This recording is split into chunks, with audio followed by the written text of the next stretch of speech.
Friends, this is Parneet. Welcome to my channel. आज हम discuss करने वाले हैं बहुत ही important topic regarding to writing module and it is types of essays. ऐसे की डिफरेंट टाइप्स क्या हैं वो आज हम देखने वाले हैं। इसके रिगार्डिंग का टॉपिक है व्हाट इज ऐसे फॉर्मेट। वो मैं आपको बताऊंगी अपनी नेक्स्ट वीडियो में ऐसे फॉर्मेट के बारे में, लेकिन आज हम डिस्कस करेंगे ऐसे टाइप्स। डिफरेंट ऐसे टाइप्स कौन सी हैं। आई नो बहुत सारे स्टूडेंट्स को कंफ्यूजन होती है कि डिफरेंट टाइप्स कौन सी होती हैं ऐसे में। जब स्टूडेंट्स फर्स्ट टाइम प्रिपेयर करना स्टार्ट करते हैं for the IELTS exam, whether they are academic students और जीटी स्टूडेंट्स, उनके मन में हमेशा एक डायलेमा रहता है कि ऐसे कौन सी टाइप्स के होते हैं, एग्जाम में कौन सी टाइप्स के ऐसे आते हैं, या फिर वो कंफ्यूज हो जाते हैं, उन्हें पता नहीं चलता कि डिफरेंट टाइप्स कौन सी हैं और उनको परफॉर्म कैसे करने हैं। और अगर टाइप्स क्लियर होती हैं तो उनको कंफ्यूजन हो जाती है फॉर्मेट में। Today I clear all your doubt regarding these two topics. तो सबसे पहले हम स्टार्ट करते हैं what are the different types of essay. तो एग्जाम चाहे जीटी स्टूडेंट्स को देना है चाहे एकेडमिक स्टूडेंट्स को देना है, उनके लिए टाइप्स ऑफ एसे सेम ही रहते हैं, सिमिलर रहते हैं। सिमिलर कहने का मतलब है वैसे ही टॉपिक्स आते हैं लेकिन हल्का सा घुमा फिरा के आते हैं। अगर मैं बात करूँ एकेडमिक स्टूडेंट्स की, तो एकेडमिक स्टूडेंट्स मोस्टली एग्ज़ाम जो देते हैं वो देते हैं after their completing there senior secondary education, या फिर अगर उनको फर्दर स्टडी के लिए जाना है अब्रॉड, तो उस टाइम पे जो क्वेश्चंस आते हैं इन ऐसे राइटिंग वो थोड़े से सिंपल आते हैं। सिंपल मीन्स डायरेक्ट क्वेश्चंस पूछ लेते हैं एग्जामिनर। बट अगर मैं बात करूँ जीटी स्टूडेंट्स की, जो जीटी स्टूडेंट्स होते हैं वो ऑलरेडी ग्रेजुएटेड पोस्ट ग्रेजुएटेड होते हैं, उनको जाना है abroad for their immigration purpose या फिर किसी जॉब के लिए, तो उनको जो क्वेश्चंस पूछे जाते हैं ऐसे में वो थोड़े डिफिकल्ट लेवल के होते हैं, ट्रिकी होते हैं। Sometimes direct simple questions examiner can ask, but वो थोड़े ट्रिकी होंगे। क्लियर है? तो हम देखते हैं कौन कौन सी टाइप्स हैं, उन टाइप्स को हम कैसे परफॉर्म करें। सबसे फर्स्ट टाइप है अग्री और डिसअग्री ऐसे। बहुत कॉमन टाइप है, most of the students aware ही होंगे इससे। डू यू अग्री और डिसअग्री, और करके ही आता है, तो स्टूडेंट्स कई बार कंफ्यूज हो जाते हैं बिकॉज और आया है कि ऐसे परफॉर्म करने, अग्री को ही परफॉर्म करने हैं या डिसअग्री को परफॉर्म करने, या फिर मैं दोनों को परफॉर्म कर सकती हूँ। I recommend to you guys कि जब भी आपको अग्री और डिसअग्री के ऊपर कोई भी क्वेश्चन पूछा जाता है ऐसे में, तो बजाय कि आप 100 जाएं, 100% मीन्स BP1 और BP2 दोनों में आप पॉजिटिव जाएं या नेगेटिव जाएं, एग्री करें या डिसएग्री करें, उसकी बजाय आप 50-50 परफॉर्म करें। 50-50 का क्या मतलब है? अगर अग्री और डिसएग्री पूछा जाता है तो BP1 में आप अग्री के पॉइंट्स बताएं एंड BP2 में आप डिसएग्री के पॉइंट्स बताएं। Now what's the reason behind it? Reason simple है कि अगर आप एक ही टाइप को परफॉर्म करेंगे in BP1 and BP2, then you will go lack of ideas. Clear है? 2 या 3 पॉइंट्स हमारे माइंड में अच्छे से वहां पे आ जाएंगे जो हम फटाफट लिख देंगे, लेकिन उसके बाद क्या होगा? वी हैव टू थिंक, और अगर सोचना पड़ गया then a lot of wastage of time.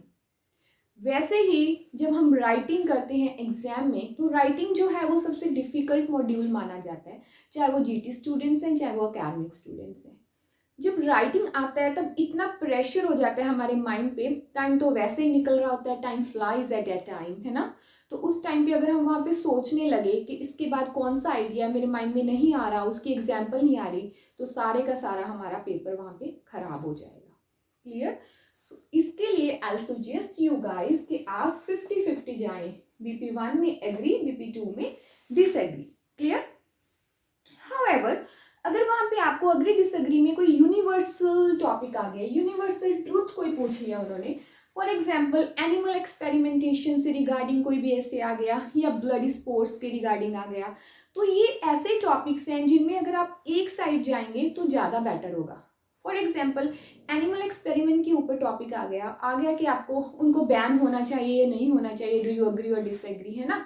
तो उस टाइम पे अगर ऐसे टॉपिक्स में आप बोथ साइड जाएंगे, मीन्स एक में अग्री एक में डिसएग्री करेंगे, देन आपके लैक ऑफ आइडियाज हो जाएंगे, आप अपने ही आंसर्स में कंफ्यूज हो जाएंगे। तो ऐसे क्वेश्चंस को अगर मैं डिसएग्री करूं कि हम नहीं चाहते कि एनिमल स्पोर्ट्स है ना, या ब्लडी स्पोर्ट्स या फिर एनिमल एक्सपेरिमेंटेशन हो, तो अगर मैं उनको एक नेगेटिव साइड के लिए अपने पॉइंट्स बनाऊंगी तो नेगेटिव के पॉइंट्स मेरे दिमाग में अच्छे से आते रहेंगे। तो उस टाइम पे I can perform at my best level अगर मैं वन साइड जाऊंगी। क्लियर है दोनों का difference? Second type is to what extent do you agree और डिसएग्री। एक्सटेंट मीन्स कहाँ तक आप अग्री करते हैं या डिसएग्री करते हैं। तो इसमें भी आपको 50-50 ही जाना है, बिकॉज उन्होंने पहले ही एक्सटेंट पूछ लिया। Clear? Third type is do the merits overweigh the demerits. Merits means advantages, demerit means disadvantages. तो किसी चीज को कोई क्वेश्चन आपसे पूछा कि उस चीज की एडवांटेजेस ज्यादा है या डिसएडवांटेजेस ज्यादा है, उसकी एडवांटेजेस ज्यादा है डिसएडवांटेजेस से। क्लियर? ओवरवे की जगह पे आपको सुपरसीड, आउटवे, ये वर्ड्स भी वो डाल सकते हैं। तो इस टाइम आपको क्या करना है, 50-50 ही जाना है। मीन्स BP1 में आप उसकी मेरिट्स को एक्सप्लेन करोगे एंड BP2 में आप उसकी डिमेरिट्स को एक्सप्लेन करोगे। रीजन वही है, लैक ऑफ आइडियाज वहां पे नहीं जाना। अगर एक में मेरिट्स अच्छे से 2-3 मेरिट्स आ जाएंगी, BP2 में डिमेरिट्स लिखेंगे, डिमेरिट्स के आइडियाज हमारे पास होंगे। Then is what are the merits and demerits. ये तो डायरेक्ट क्वेश्चन ही पूछ लिया, इस चीज की मेरिट्स और डिमेरिट्स क्या है। मोबाइल फोन्स के रिगार्डिंग आ गया, ठीक है, तो उसकी मेरिट्स क्या है, डिमेरिट्स क्या है। कंप्यूटर के रिगार्डिंग आ गया, उसकी मेरिट्स क्या है, डिमेरिट्स क्या है। क्लियर? इंडस्ट्रियलाइजेशन के रिगार्डिंग आ गया तो वो तो डायरेक्ट ही पूछ लिया एंड करके, तो उसमें तो पता ही है 50-50 जाना है। BP1 में मेरिट्स बताएंगे, BP2 में डिमेरिट्स। और ऐसे क्वेश्चन को अगर आपने वन साइड कर दिया तो वो तो टोटली गलत हो जाएगा, बिकॉज उन्होंने पूछा ही डायरेक्ट वे में। फाइन। फिफ्थ इज प्रॉब्लमेटिक ऐसे। जो ऐसे किससे रिगार्डिंग है, प्रॉब्लम्स के रिगार्डिंग। ये ऐसे आपसे 3 टाइप्स में पूछे जा सकते हैं, प्रॉब्लम से रिलेटेड जो ऐसे होते हैं। फर्स्ट इज उन्होंने पूछ लिया कॉजेस एंड सॉल्यूशंस। कोई भी आपको प्रॉब्लम बताई, for example pollution, global warming, ये प्रॉब्लम्स है। उन्होंने पूछा इसके कॉजेस क्या है ना। Global warming is surging in this 21st era, pollution is increasing, exaggerating in this 21st era, what are the causes, and provide some solutions, या फिर provide some way outs, वो ऐसे करके पूछ सकते हैं। देन सिंपल है, BP1 में कॉजेस को एक्सप्लेन करोगे 2-3, क्यों हो रहा है भाई ये, क्या कारण है इसका, विद एग्जांपल्स। एंड BP2 में सॉल्यूशंस बता दोगे उसको, ठीक है। उसके सॉल्यूशंस कैसे बताओगे, सॉल्यूशंस हम 2-3 तरीके से बता सकते हैं। इंडिविजुअल लेवल के ऊपर बता सकते हैं कि हमें लोगों को क्या करना चाहिए उसको ओवरकम करने के लिए, या फिर गवर्नमेंट को क्या करना चाहिए उसको ओवरकम करने के लिए। क्लियर है? तो इन टाइप्स को हम एक एक करके अच्छे से मैं एक्सप्लेन करूंगी इन माय कमिंग वीडियोस। आज के लिए आप समझिए कि टाइप्स कैसे करनी है, कौन कौन सी टाइप्स हैं।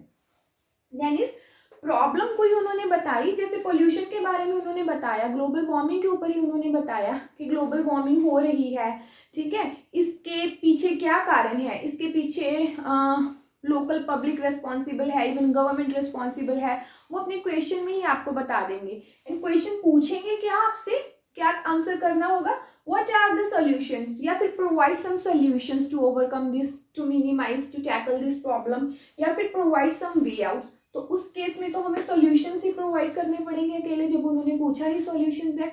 तो BP1 में हम 2-3 सॉल्यूशंस को देंगे एंड BP2 में 2 सॉल्यूशंस को देंगे। Clear? Then is problem and solution. फिर से उन्होंने आपसे पूछ लिया प्रॉब्लम, कोई भी चीज उन्होंने पूछी, फॉर एग्जाम्पल उन्होंने पूछ लिया ब्रेन ड्रेन के ऊपर टॉपिक आ गया। ब्रेन ड्रेन यू नो ना, ब्रेन ड्रेन क्या होता है, ब्रेन ड्रेन होता है लोगों का जाना one country to another country, वो माइग्रेट करते हैं for the better growth opportunities, for better income, है ना, फॉर बेटर लाइफस्टाइल। इस चीज के लिए वो पूछ सकते हैं why this problem is happening, क्यों हो रही है, प्रोवाइड सम सॉल्यूशंस। एक तरीके से पूछा तो कारण ही है ना कि क्यों हो रही है। एंड BP2 में प्रोवाइड सम वे आउट्स। तो BP1 में प्रॉब्लम बताएंगे आप क्यों हो रही है, एंड BP2 में आप उसके सॉल्यूशंस प्रोवाइड करोगे। आई होप ये आपको प्रॉब्लमेटिक ऐसे क्लियर हो गया होगा। 6th type is what is your opinion. Simple पूछ लिया आपका ओपिनियन क्या है, क्लियर।